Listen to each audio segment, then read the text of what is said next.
Hi, I'm Ms. Erica from the Alameda String Academy, and this tutorial is about May Song, which is number 6 in Suzuki book number 1. Now, there are 5 general things that I'd like to cover in this tutorial. First is the use of the arpeggio versus the stepwise motion of the scale. We start out this song right away with the arpeggio, so it would be really important to practice that. The second, we have the introduction of the dotted rhythm for the first time. So we'll talk about the dotted rhythm.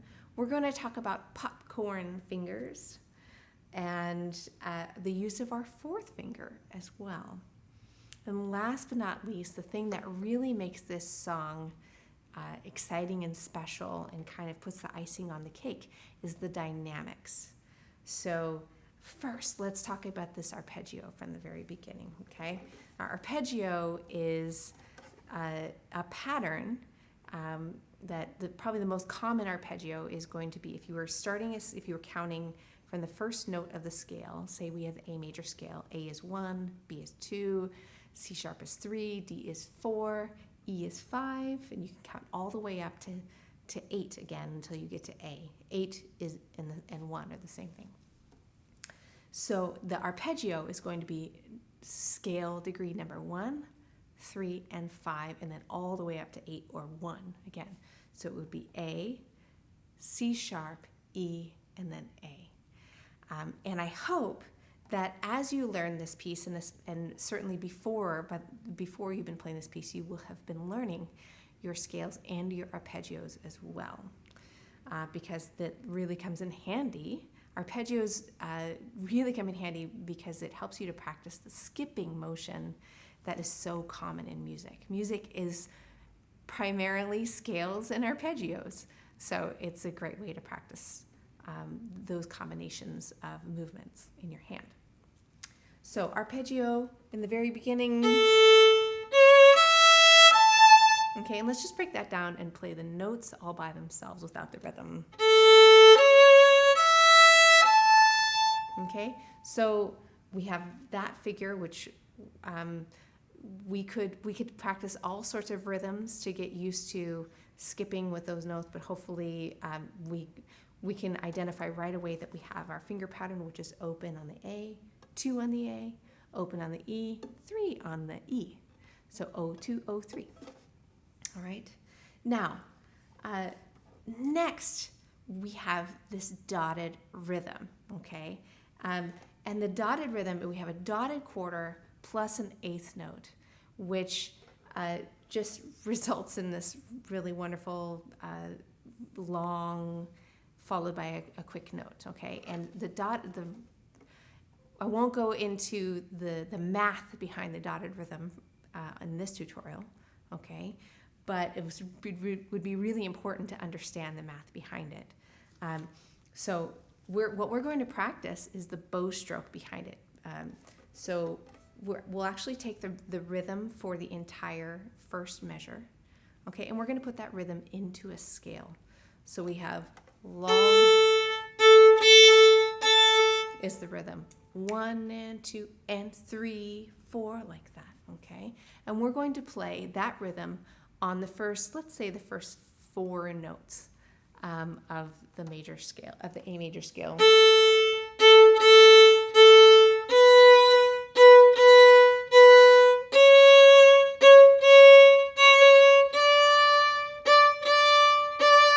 And because I love food and I love words in my music, I like to put a food word in there to help me to say that rhythm over and over. So it could be peanut butter, but how about chocolate ice cream, chocolate ice cream, chocolate ice cream? You could think of your own rhythm to fit in there and then do the scale all the way up. After you play the scale, you could play it on your arpeggios as well. Okay, do the entire rhythm on one note before moving on to the next. And then we're going to speed it up, okay? After you've figured out the rhythm, now I want you to try moving your finger for every single bow stroke, okay? So that means 1 new note per bow.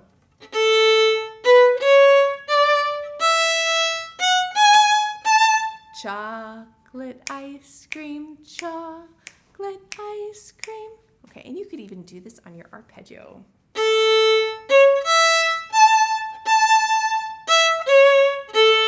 Okay, and you'll notice, see how we snuck this in here.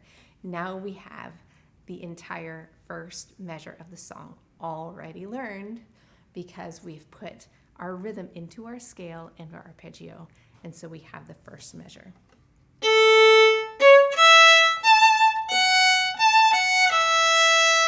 All right, so now this leads us to the third point that I wanted to talk about today, which is the popcorn fingers, okay? And I just love this. This is something that my teacher taught me, and I love this image of when popcorn is popping in a pan. It's sitting there, it's getting ready, and then it goes pop! It pops off. Okay, and we want our fingers to pop off the string for our third finger to pop off in measure 2. When we're playing the A, and we need to go quickly to the F, the first finger, we're gonna pop our finger off. So we end up with this motion. And if I turn around this way, you'll be able to see from this side. So we have one like that, and we really need our fingers to move rather quickly. So we're gonna pop them off. Now when they pop off, we still wanna keep our fingers close to the string. We wanna keep our shape, our hand frame, so that we're ready to play because we need that third finger right away in measure 3. For the next dotted rhythm.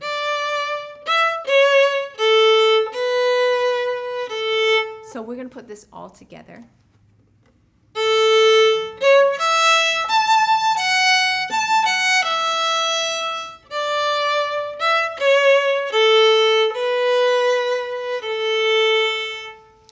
Okay, now once we've got that out of the way, the popcorn fingers, we have another finger that gets to move really quickly.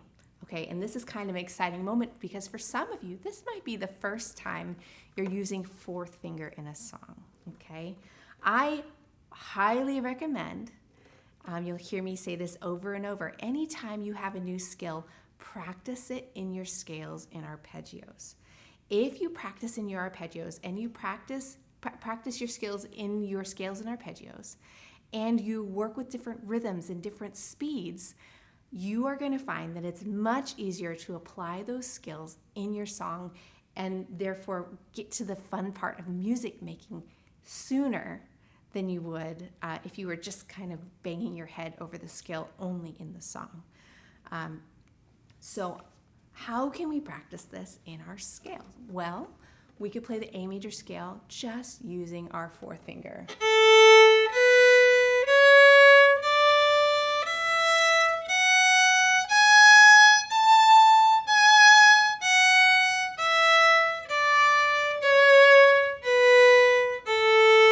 And if you want to get a little bit more time on your fourth finger, you could play some rhythms, like for instance, chocolate ice cream.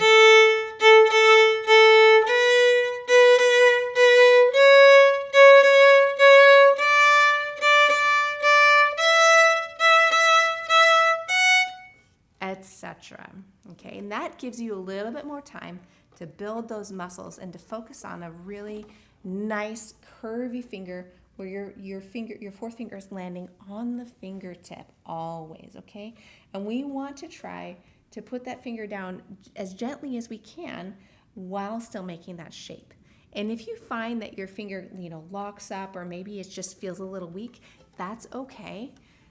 Do it enough times to where your hand might feel tired, but we don't want to be in any pain whatsoever. So it's just like, when you're doing any kind of exercise, you're building the muscle, your muscle gets tired from good work, and then you rest it and come back to it another day. But in this piece, we want that fourth finger to be ready to pop down and up really quickly. So let's keep it really close over the string when we go over to measure 3 and we have our third finger down for the D. So we played. I'm going to think about my whole hand frame crossing over to the A string. including my fourth finger. You see how it's kind of hanging out there? It's waiting. It's sitting in the rainbow, okay? So that fourth finger is ready to go. I'm crossing over my fourth fingers over the string, and then I'm gonna play all of the fingers that I need to on the A string. So one way to break that down is to take it out of rhythm and just play the notes.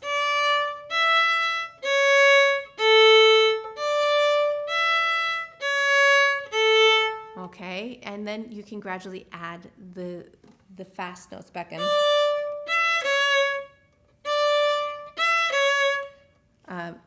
You could play around with it and play like long, let's see, we played long, short, long. How about short, long, short?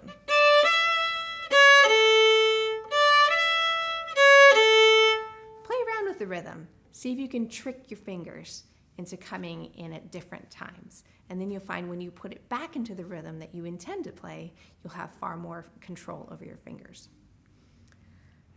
There are two more spots where you could play around with fourth finger, and that would be in the third line of the piece, measure 7 and measure 8.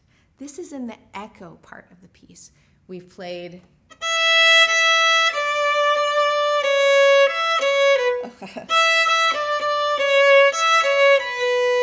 measure 5 and 6, and then we want to play it much softer. It calls for a diminuendo to a piano.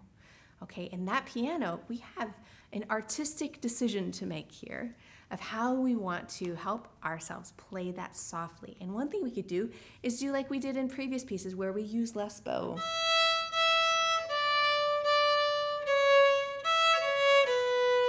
Or we can cover the bright E string and instead play that E on the A string where it's a little bit less bright. You hear the difference between and like that? So this is what I would call a definite artistic decision that you get to make. You get to decide what kind of picture you want to paint, what kind of story you want to tell, and go ahead and experiment with that fourth finger and see what it sounds like to get the fourth finger in use there. So here's the whole line from measure 5.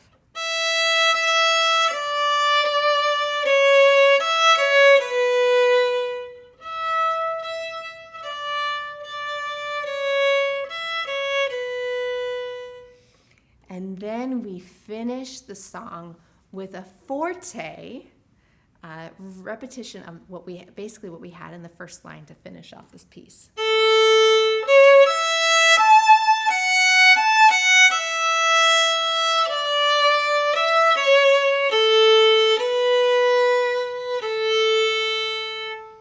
So don't forget, once you've done all of the details of learning the arpeggio, getting the timing of the dotted rhythms, timing up your popcorn fingers to kind of pop on and off the string for those quick action moments, and then exercising your fourth finger a bit, that you can add extra depth, extra interest to the piece by playing around with your dynamics as well. So I hope you enjoyed this tutorial, and go ahead and check out the playthroughs with or without accompaniment in other videos.